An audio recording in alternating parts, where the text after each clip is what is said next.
Salutations everybody, it is Matty here today, sitting down to talk to all of you about Baldur's Gate 3. I've put 15 hours into the final version of the game thus far, many more to go, and I just wanted to deliver some impressions today. We got review codes pretty late for this one, just this past Sunday, so I've had a handful of days with the game to chip away at it and really sink my teeth into it without rushing, of course, and I have absolutely been loving every single second of it, even when the game is kicking my ass all over the place. It's been absolutely phenomenal. Now, we will be doing a full-on review for this game probably later into this month, or I would imagine more like next month. Look, that's just par for the course with these Larian games. They're meaty, they're dense, they're highly replayable, and I like to do all of that before delivering my review.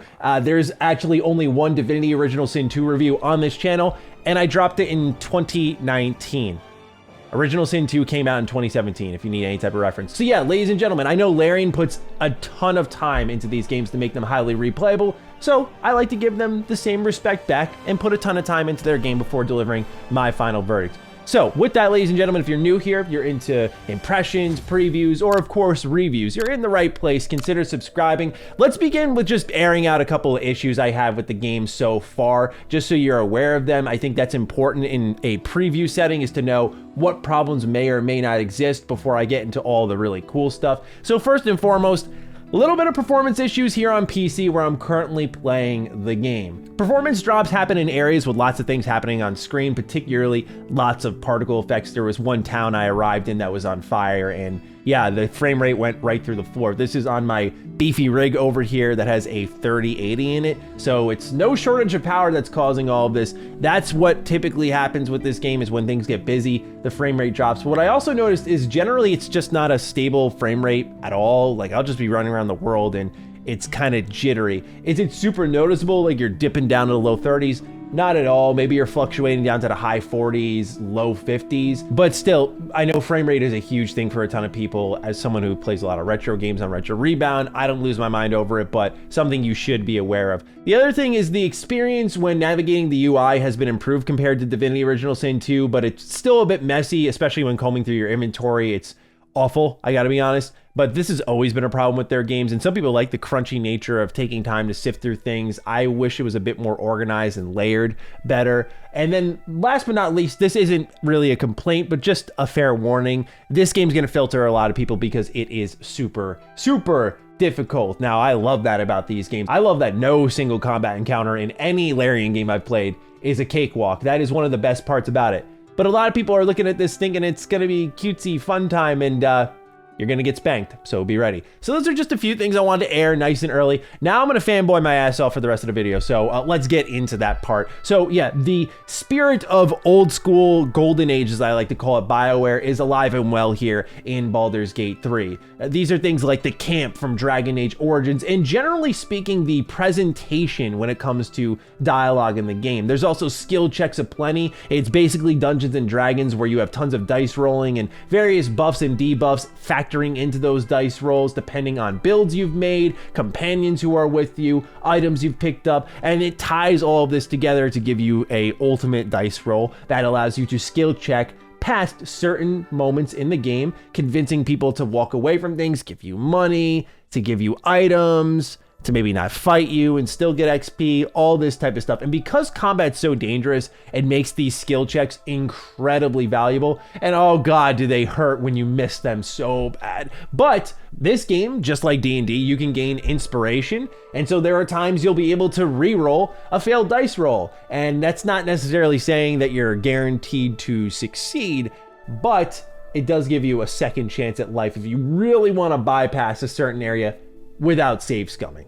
Now, I mentioned the presentation being a big BioWare factor here. The motion capture for both faces and upper body gestures overall did impress me and completely added to the dialogue. So instead of what you got in Original Sin 1 and 2, where most of your adventuring and dialogue was done from the sky, and even most of that dialogue was conducted in little text boxes at the bottom of the screen, I didn't mind this as a crunchy RPG fan, but for a lot of people, again, I mentioned filtering earlier, this was something that made it not as much of an intimate experience. Now with this game, Baldur's Gate 3, you can bring the camera in while you're adventuring over the shoulder. The camera is now naturally brought in during any form of dialogue. And again, the faces as well as the upper body and their gestures as they're talking is very, very impressive to me, because when someone wants to make a point, it didn't appear to me like they're using one of maybe 10 preset animations to cycle between and talking points like we see in so many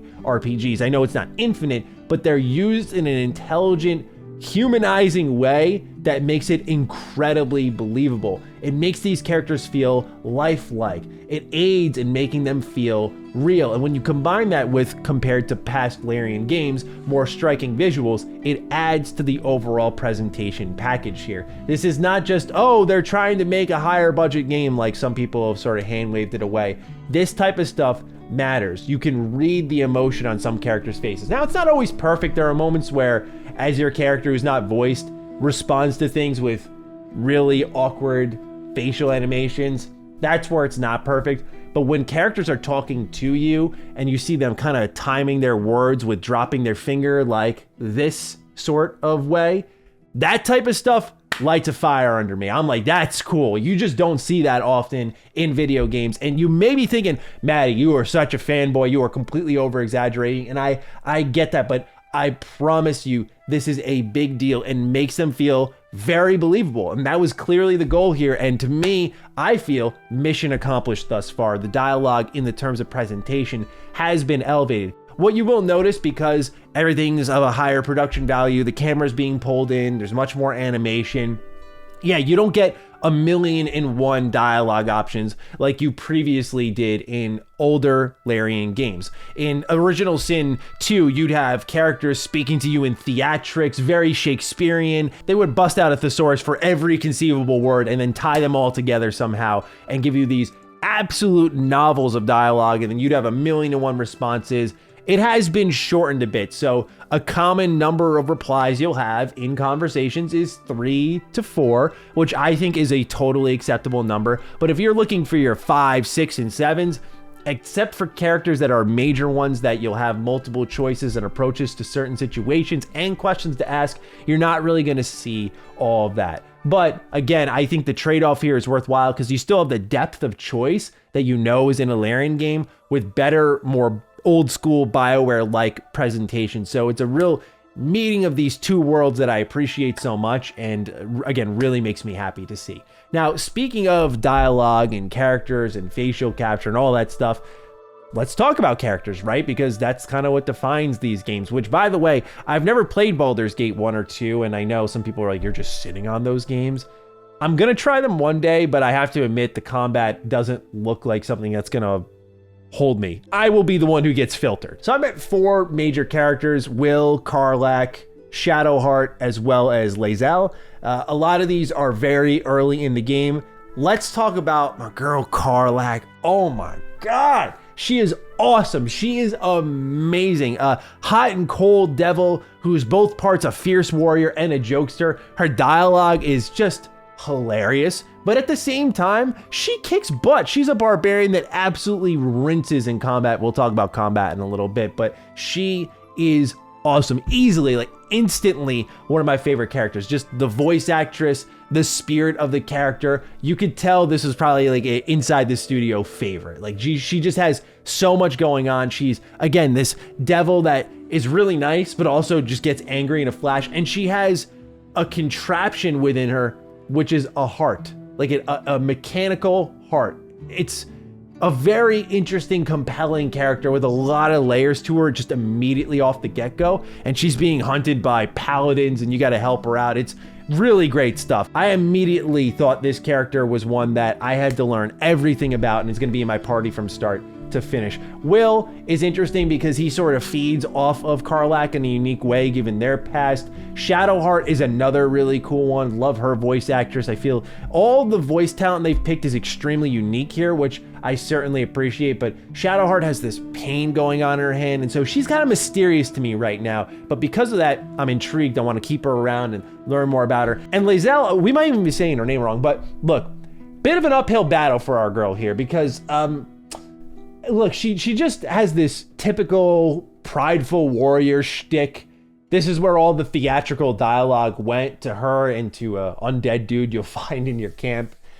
just not grabbing me right now. She's easily the one who gets kicked out the second I get someone more interesting, but hopefully it's a nice deceiving twist and there's more to her there. But so far, out of everyone I've experienced and dove into their personal arcs and seen parts of their character missions, she's been the most predictable of the bunch. However, what ties this entire party together and why they're venturing together is a parasite in their head. And so they can see each other's memories and learn about one another in intimate detail and not really hide anything from each other. And it also becomes a bit of a skill check that you can use where if you feel like one of your party members is testing you, lying to you, and you kind of want to stay in the right with them, like Shadowheart was doing this to me, and I was like, I want to stay cool with Shadowheart. I actually was able to read her mind without her knowing and realize she was testing me. And then I navigated through that in the conversation and got her approval, which was really cool that I can manipulate things like that. So yeah, the characters here are great, but let's talk gameplay. So far, oh my God. Okay, I know Divinity Original Sin 1 and 2, especially 2, were really difficult games, but holy smokes, this game is hard right now for me. Now, the first couple of levels of any D&D campaign I've experienced at least has always been the most difficult. You eventually get more powerful spells and abilities and multiple attacks per turn, and suddenly you're steamrolling for a little bit. But right now in the early going, again, warning, filter possibility for people who don't like hardcore RPGs like this. It is tough, and that's because of so many moving parts. You have your class, subclass, race, specializations, cantrips, spell slots, resting, buffs, debuffs. There may be the possibility that when you fire this game up and you go into the character creator and you look at everything that you want to have attached to your character, and then everything for your guardian, and everything for every little companion you get, oh boy, yeah, you're going to do a lot of reading, and you may take a while, like I have, getting out of that tutorial area. At a certain point, it is overwhelming, and you do start to gloss over things, especially if you've never played D&D before.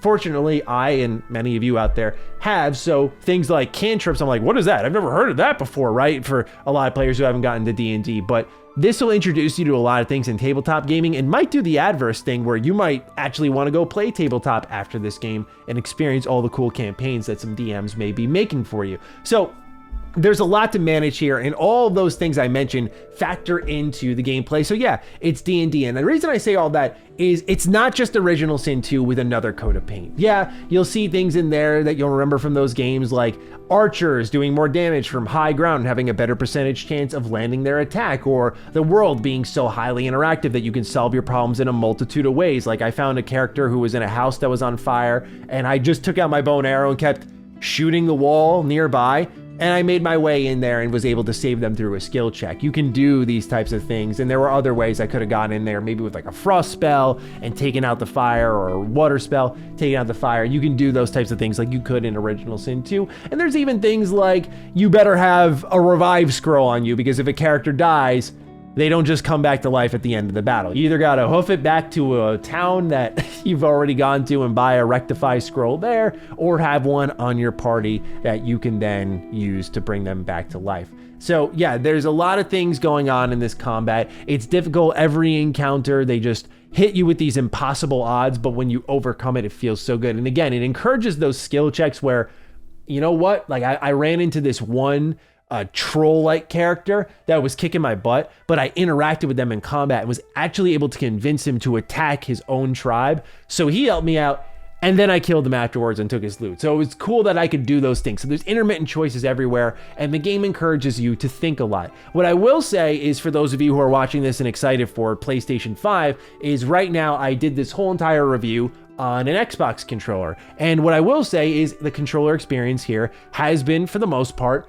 really good. These are things like when you bring up your ability wheel, it's multiple wheels that you sift through with LB and RB, and that works really well for me. You can actually use your left stick to bring up a cursor when you're navigating the world, and so you can pick and choose certain items you want to pick up. Just like in Original Sin 1 and 2, you could hold the A or X button and it'll create a radius around you, and then it'll highlight everything, and you can pick and choose what you want to loot from there. That's easier. And then you can even hold the right stick, so when you walk into a room, every item in there that's lootable has a label on it. So it's all made really well for controllers. I didn't feel like I was losing out on anything. Is it better on keyboard and mouse? Yes, I would say so, but there wasn't wasn't this dramatic drop down in quality by playing on a controller. So console players, I think you're going to be well taken care of here. After tough battles, you're likely going to need to rest unless you are God tier. What you'll have to do is go back to your camp. And what's great about this is it gives random food you'll find purpose. So you'll find banana, baguettes, apple, etc., etc.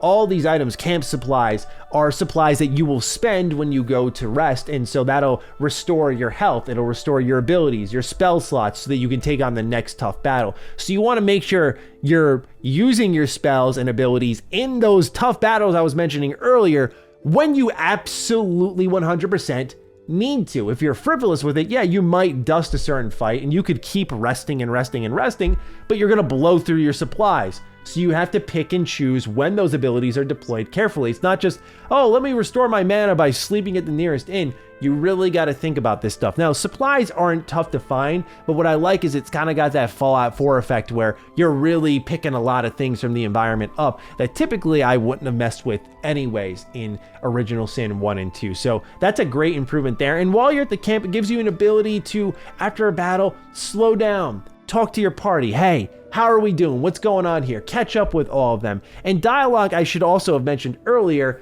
is not super long-winded. I'm totally fine with more long-winded dialogue. I'm a Trails fan, for God's sake, so I can tolerate that stuff. I know many other people out there can, but again, the trade-off you get when you add all of this production value into the dialogue is you get better looking characters, more motion capture, and you get shorter conversations. They're not all gonna go on very long here. But this is why the resting is good. You get to catch up with your party, create, you know, an emotional attachment with them, get to know them better, pick your romance as you would, etc., etc. So with that, ladies and gentlemen, I have been enjoying this game a lot. Can I say buy, wait for a sale, or pass officially?